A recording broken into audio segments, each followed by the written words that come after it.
Hello guys, Andrew here. Welcome back to Drew Tutorial. And in this video, I'm going to show you how to upload files to your repository on GitHub. To do that, click on a repository here on the left hand side.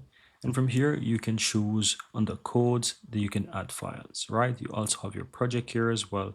But under the projects, you don't want to add the files here. You want to add the files under the section where you have code. You can add your files here, right? So simply click the drop down up at the top where you have add files. Click on upload, and from here you can choose your file, so you can drag and drop files here. So I'm going to choose a random file. Here. I'm going to just use a thumbnail. For example, let's say I want to use this ChatGPT thumbnail here as an example.